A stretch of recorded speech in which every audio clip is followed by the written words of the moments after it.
que estejam me ouvindo bem. Deixa eu ver aqui o microfone.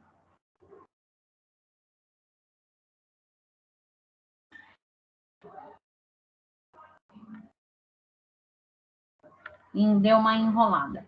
Espero que vocês estejam bem, né? Aí a merecida chuva. E vamos caminhando, né?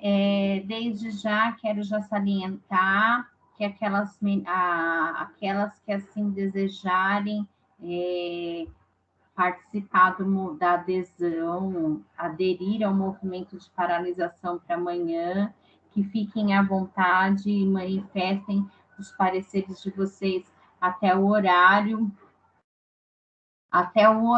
né, comercial, para que nós, enquanto equipe gestora, possamos, com respeito e aos pais que nós atendemos, efetuar a comunicação em tempo hábil. A gente sabe que o pessoal está lá, né, no movimento aí, das circunstâncias da nossa vida funcional que está aí se desengrongando, né? Mas vocês aqui desde sempre sabem que tem a total liberdade de manifestação das decisões frente ao movimento. É só conversar, não no sentido de permissão, mas no sentido para que tenhamos condições de organizar a comunicação com os responsáveis. Estamos aqui, né, na nossa segunda parte da reunião pedagógica de hoje, né, a nossa segunda reunião pedagógica. Lembrando que a instrução normativa de calendário escolar redimensionou essa reunião pedagógica para uma maneira que não tivesse suspensão de atividades para a garantia dos 200 dias letivos. Tivemos reunião pedagógica no primeiro semestre, e eu redimensionei as atas, tá bom, gente? Que as coisas no primeiro semestre foi bem complicadinha e com retorno, mas agora no mês passado, em setembro, havia uma semana de reunião pedagógica que nós cumprimos com primor. Essa é a outra reunião pedagógica, né? Então, de reunião pedagógica deste calendário é a última do ano. Para o mês de novembro, temos aí prevista a jornada pedagógica, que vai acontecer de maneira remota, né? Mas temos aí a jornada pedagógica para acontecer. E também estamos com 3 eventos para este quarto bimestre, dos quais nós ainda estamos sem um parecer de como eles vão acontecer.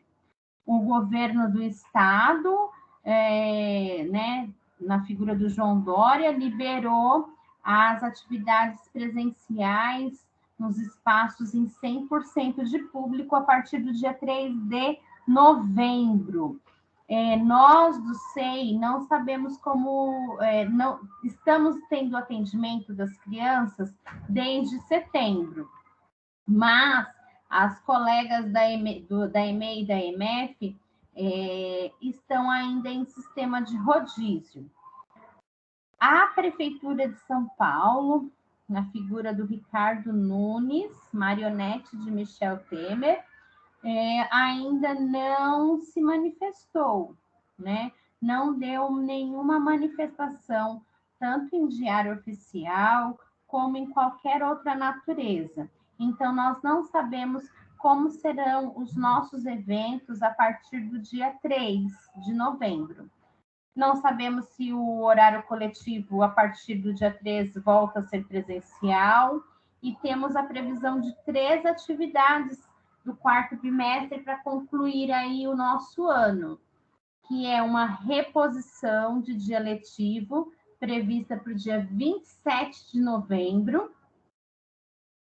Temos o Dia da Família e a reunião de pais.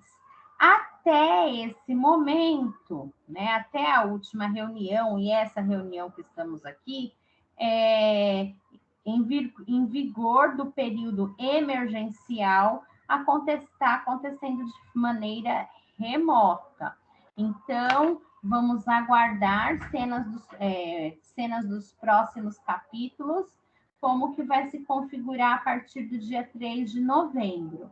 Mas é bem importante que vocês ressalvem os sábados do dia 27 de novembro e 11 de dezembro, e também a reunião de pais, né? Que não vai ser durante a semana, mas a gente ainda não sabe. Tudo vai depender de como essa figura do nosso prefeito vai configurar a partir do dia 3 de novembro. Se vai decretar o fim da fase emergencial em virtude da pandemia do Covid-19, né? Então, é importante que fiquem em alerta e cientes disso.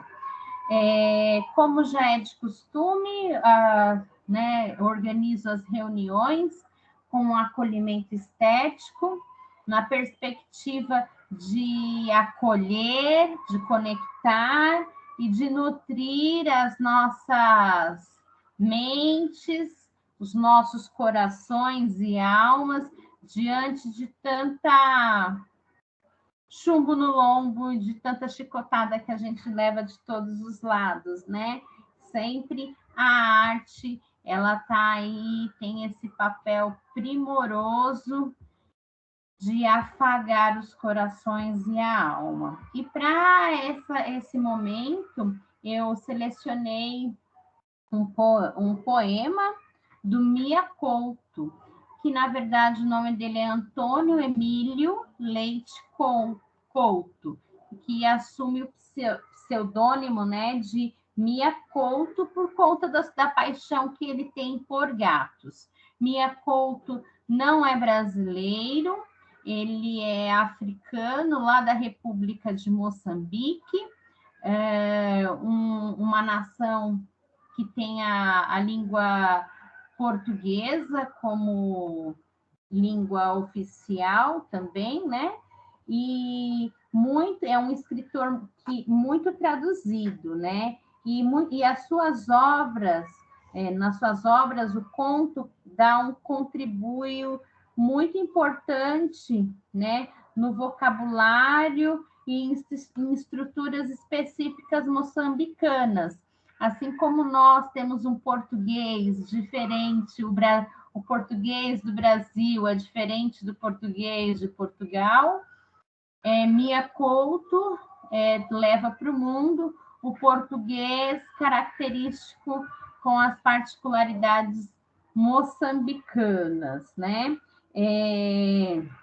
O uso da linguagem, como ele escreve, né? A maneira como ele escreve é muito semelhante faz lembrar o escritor brasileiro João Guimarães Rosa, e ele também é bem influenciado por mais uma figura brasileira, um escritor brasileiro, que é o Jorge Amado, né? Ele é conhecido por criar provérbios de ficção em provérbios nas suas obras, assim como enigmas, lendas e metáforas. E Mia Couto escreve tanto para adultos como para crianças. E eu fiz uma seleção, né, de um poema aí que foi publicado em Portugal, do livro Tradutor de Chuvas, em 2020. No tempo em que havia ruas, ao fim da tarde, minha mãe convocava. Era hora do regresso, e na rua entrava conosco em casa. E a rua entrava conosco em casa. Tanto tempo morava em nós, que dispensávamos o futuro. Recolhida em meu quarto, a cidade adormecia, no mesmo embalo da nossa mãe. À entrada da cama, eu sacudia a areia dos sonhos e despertava vidas além. Entre casa e mundo, nenhuma porta cabia, que fechadura encerra os dois lados do infinito?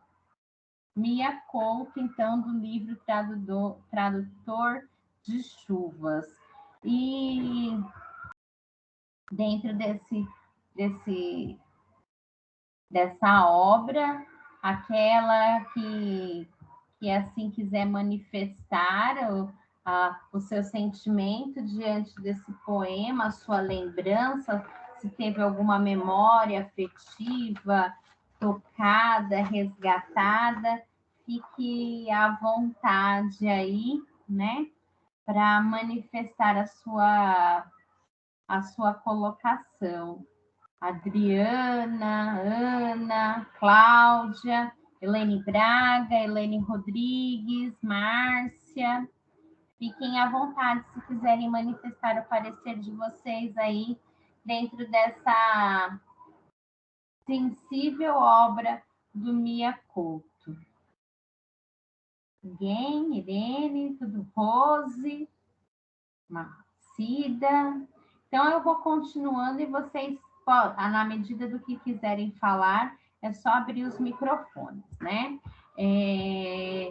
Assim como vocês têm a sequência didática e a programação de conteúdo, de intencionalidades e de objetivos para com as crianças no percurso formativo de vocês, eu também, né, as pautas não são pautas aleatórias ou desalinhadas, né? Tenho aí uma proposta também de sequência didática formativa com vocês e que procuro alinhavar o encontro com o outro. Na última reunião pedagógica que nós tivemos em setembro, finalizamos com a apresentação da escuta de vocês frente à lista de materiais. Eu sei que os materiais ainda, você tem muita coisa que está fazendo falta do cotidiano, outras nós queremos adquirir novas, vocês sugerem aquisições novas, mas como eu havia informado, isso precisa passar antes de sair para a compra, precisa ir aí para o aceite, né? Temos um repasse de verba de leitura e pedagógica que nesse momento, a partir desse ano, elas precisam da autorização lá da DRE para depois encaminhar. Então, tenham paciência, que tudo é processual, mas devagar as coisas chegam e aos poucos as coisas mudam. Eu quero aproveitar o ensejo aqui também e dizer que eu cheguei e rememorar, né? E eu cheguei aqui em 2018 e desde então eu tenho observado, alimentei comigo um propósito e esse propósito era de implementar nos espaços da unidade de forma gradativa, aí fazer essas mudanças, algumas adequações. Estou registrando o processo através de fotos, parece que falta, eu sei que a gente ainda tem muita coisa para percorrer, que o parque está fazendo muita falta, mas nós já acessamos aí a cobertura do solário, a porta de acesso ao solário, então são detalhes que fazem diferença, né?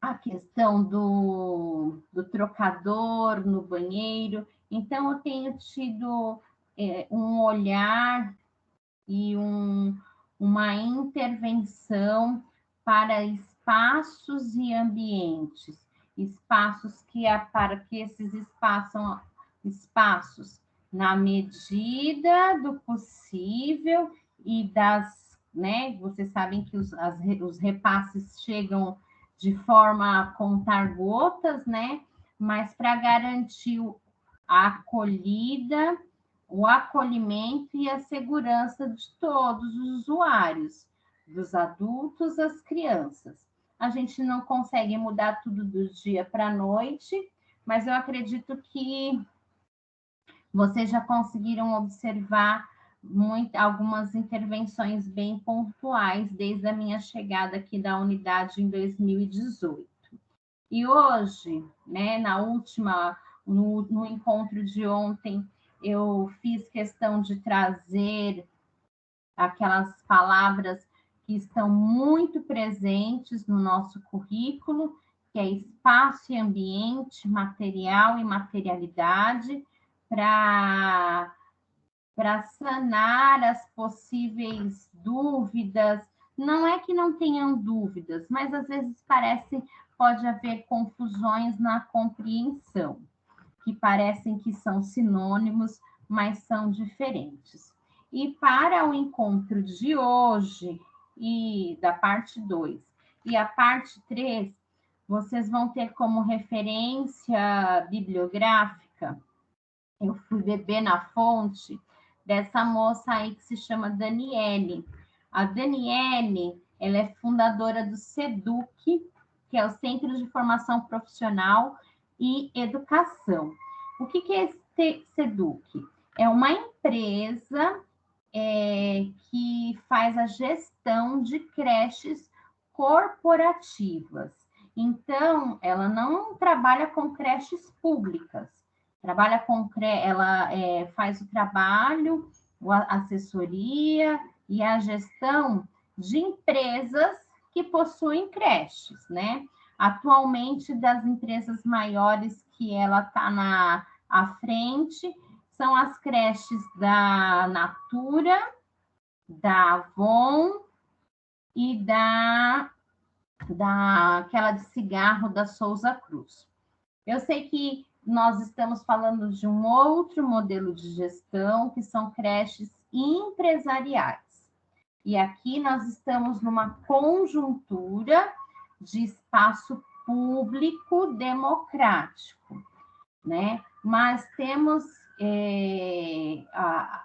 esse livro que a Daniele organizou, Lugar de Experiência, Lugar de Aprendizagem, a importância do ambiente na educação infantil, ela consegue, nesse livro, traduzir, dizer muito do que o nosso currículo da cidade de São Paulo espera e entende como educação infantil.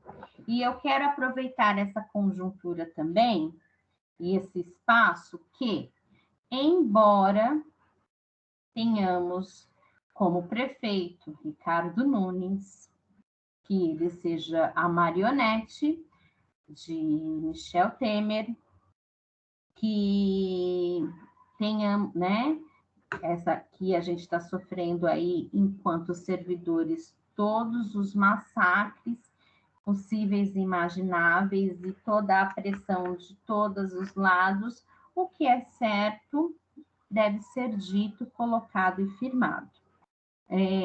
Desde que essa gestão do presidente Bolsonaro entrou na presidência, a gestão do MEC, né, ela tem uma conjuntura de desconstruir a base curricular da educação infantil.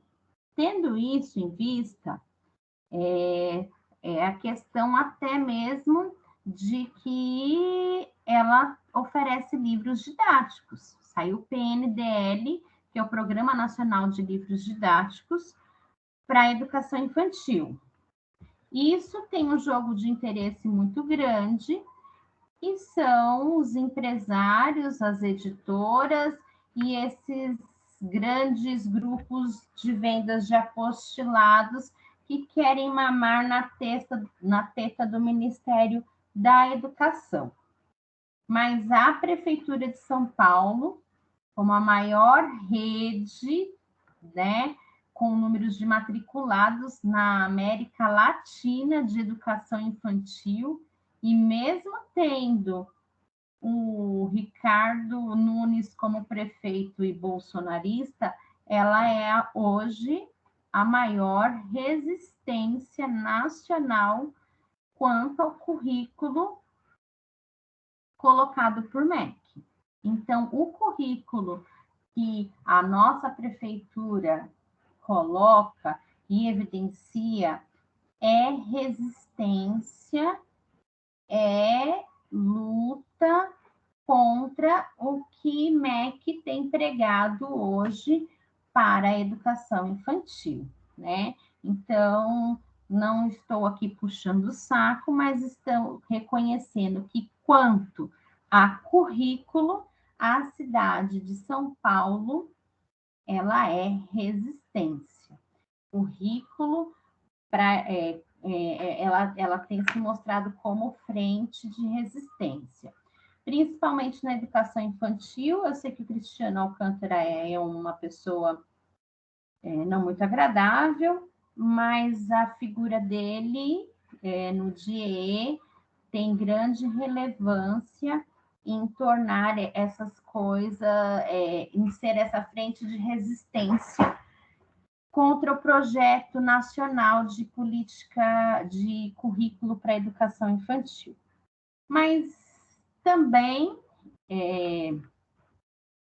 não quero aproveitar aqui o espaço de diálogo para dizer que, diferente de outros tempos, lembra quando tínhamos o amarelinho, o currículo integrador da infância? Esses documentos eram documentos da Prefeitura de São Paulo, eram referências para as práticas dos professores. Eles eram orientadores.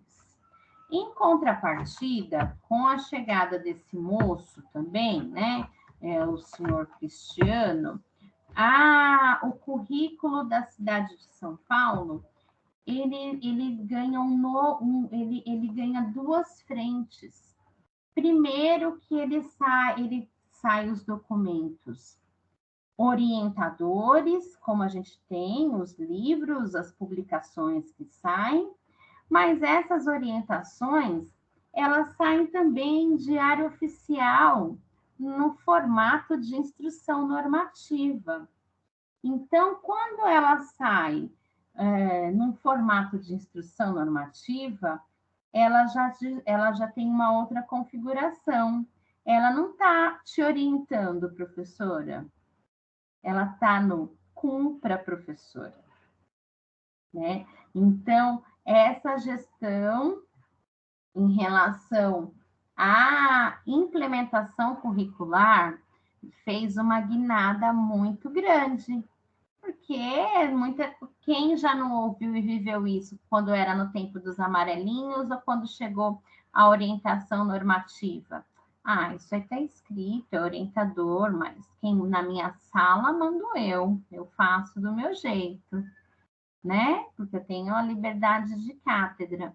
Mas quando a prefeitura dá essa guinada e coloca o currículo, consegue colocar o currículo como orientador e como norma, você não tem que ser orientado, você tem que cumprir e implementar, né?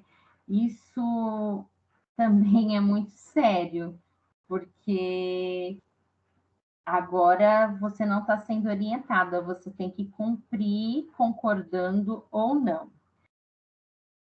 Mesmo a gente tendo o currículo, as colocações para a infância como resistência.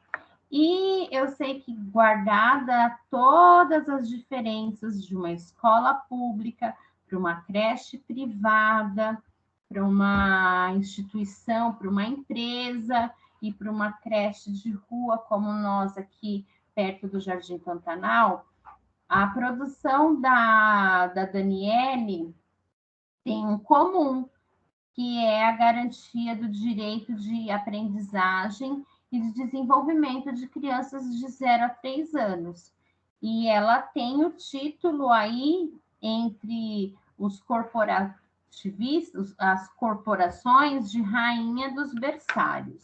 Por que será que ela tem esse título aí de rainha do berçário, né? E aí vem aí o que conversa bastante com o currículo da nossa cidade.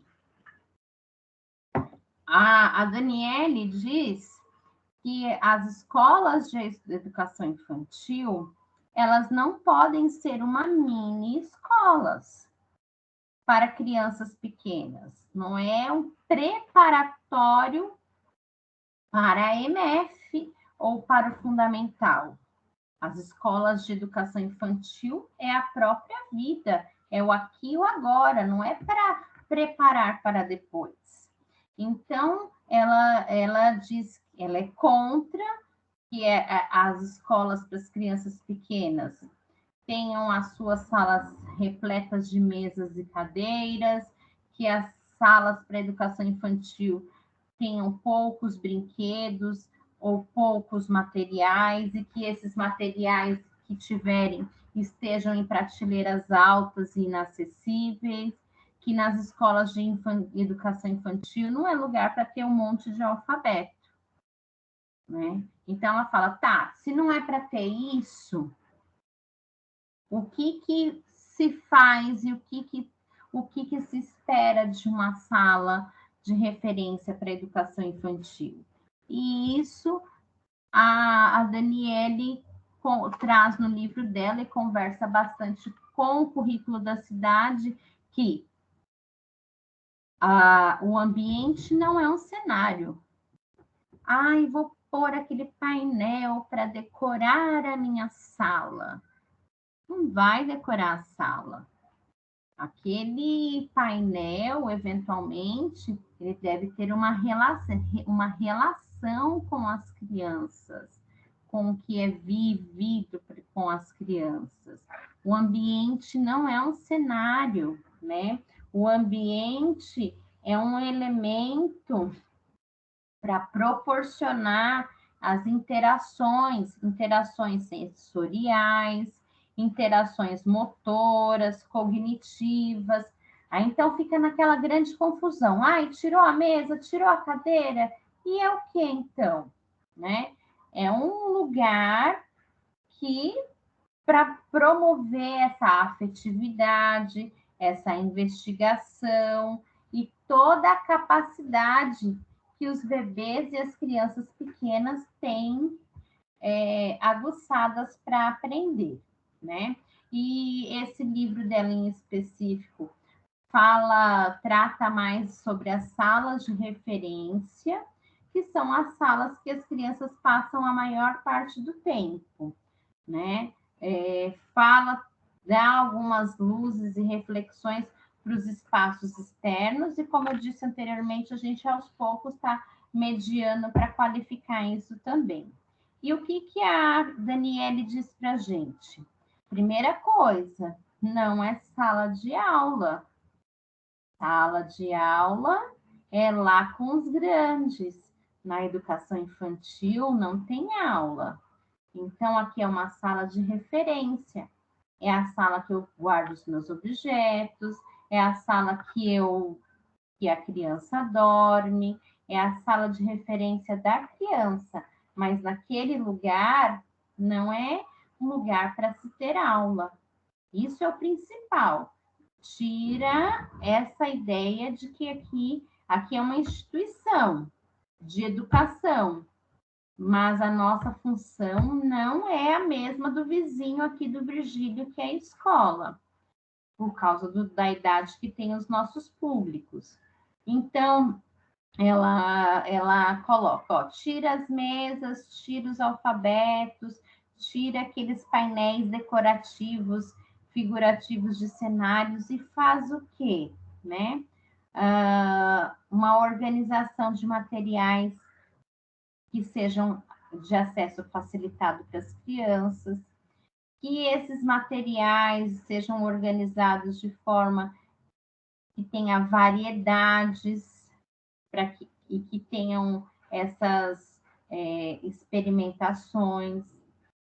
Ela diz que esses espaços devem ter aí as repetições e a continuidade. Então, não quer dizer que você vai fazer uma coisa para a sala de referência e todo dia ter uma coisa nova, mas existem cantos ou elementos que precisam ser fixos para a criança investigar e produzir isso bastante. Aí eu peço licença aqui, eu vou pedir licença para a Márcia e para a Rose, né? Que nessas questões de repetições e continuidades, elas usam um exemplo até da organização que elas fizeram, com em um determinado canto, um cantinho com umas bolinhas, com uns brinquedos para brincar com a bola, em um outro canto tem lá de rosquear. Então, aquilo ali vai estar um tempo ali na sala para exercer essa repetição e essa continuidade de investigação da criança. Vai chegar um tempo que vai tirar, mas ele não pode ser na fase das nossas crianças tão pequenas, os elementos precisam estar ali para ser amplamente investigados. Então, o ambiente que educa é um ambiente que acolhe. Acolhe o quê? Acolhe os sentimentos, acolhe essas repetições, acolhe essa flexibilidade, essa multidimensão de vivência que tem naquele espaço da sala de referência, né? Essa sala de referência, onde os bebês ficam maior parte do tempo, a maior parte do tempo é onde também é o lugar onde ocorrem a maior parte dos desenvolvimento e das aprendizagens, né?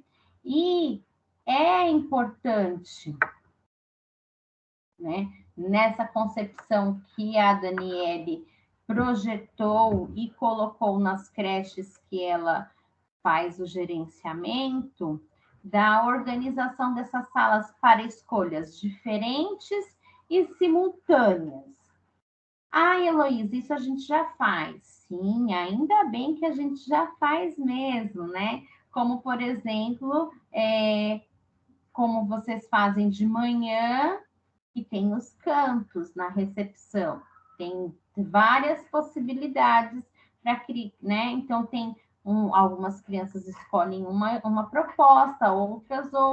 Então, não estão fazendo tudo ao mesmo tempo.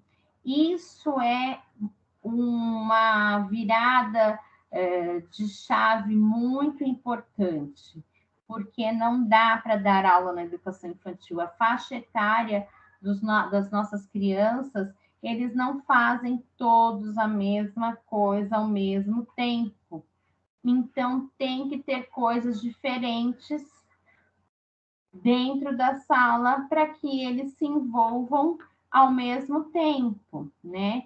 Essas que elas tenham a garantia de repetir e continuar a explorar isso, de certa forma, e que as crianças tenham essas relações com os objetos variados.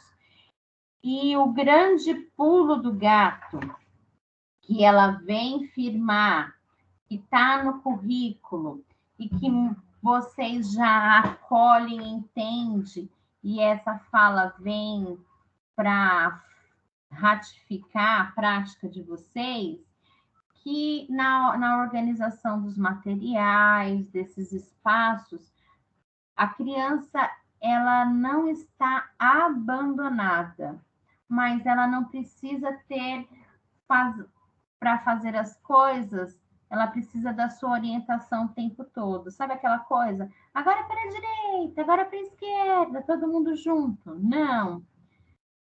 Foi organizado aquele espaço de forma intencional e que ela tenha autonomia e escolha e faça aquela proposta. Como, por exemplo, né, de repente, vou pegar aqui licença, Irene. A Irene está precisando fazer uma troca que o coleguinha lá vomitou, né?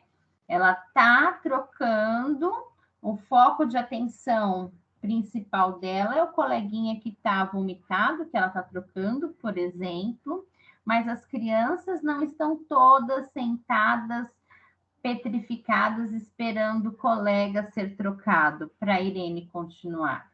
Ela tem a visão de toda a sala de referência, enquanto ela atende um individualmente, tem uns ali mexendo na massinha, tem outros construindo no bloco, tem outros desenhando na parede, na parede de lousa. Então, eles estão fazendo ações sem o controle dela. Foi organizada por ela, para ela ter essa liberdade de, quando precisar atuar, intervir de uma forma pontual com uma criança ou com outra, os outros não fiquem esperando sem fazer nada. Isso é muito diferente de abandonar as crianças. E elas fazem o que elas querem. Elas fazem o que elas querem dentro do que eu oportunizei, né? A professora separou uma diversidade X de materiais e que as crianças têm a sua autoria e protagonismo e fazem aquela experimentação sem ela precisar. Mais para cima, mais para baixo, agora encaixou. Não, faz as suas pesquisas, estão sob a tutela, né? Estar tutelado e estar controlado é bem diferente. Controlado é: senta todo mundo aí agora, não levanta enquanto eu estou trocando ele, né? Isso é controlado. Agora, tutelado, você está ali trocando e está passando rabo de olho e está acontecendo várias coisas em vários pontos da sala e as crianças estão ali, cada uma no seu mundinho interagindo. A faixa etária exige isso. Aí você fala assim: nossa, Heloísa veio para hoje, para colocar isso hoje, isso que a gente faz, né? Uau! Se eu ainda não faço, preciso fazer. Se eu estou fazendo, mas não é o tempo quase todo, eu preciso qualificar, né? E é isso que o grande, vamos dizer assim, o grande, por isso, reconhecimento dessa Daniele como, vamos dizer, rainha do berçário. Ok, tira as mesas, tira isso e faz o quê? Então, ela apresenta com muito rigor que faz isso, isso e isso, né? Estamos caminhando bastante, avançamos muito, não é novidade, é esse o caminho, né? E é isso que traz o currículo da cidade para a gente, dessa intencionalidade, porque o ambiente educa, o ambiente acolhe, né? O professor não teve o controle direto, mas ele está ali quando ele colocou aqueles materiais, né? As crianças não estão abandonadas à própria sorte, mas estão acompanhadas, supervisionadas, mas elas têm a liberdade e a autoria de se movimentar e investigar dentro daquilo que está colocado dentro das salas de referência. Ai, mas eu não concordo com isso, não é isso que eu quero ver, não é essa a educação infantil que eu acredito. Ok, né? Mas é essa educação infantil que é o currículo e a instrução normativa nos coloca. E diferente de outros e outros tempos que nós tínhamos, né?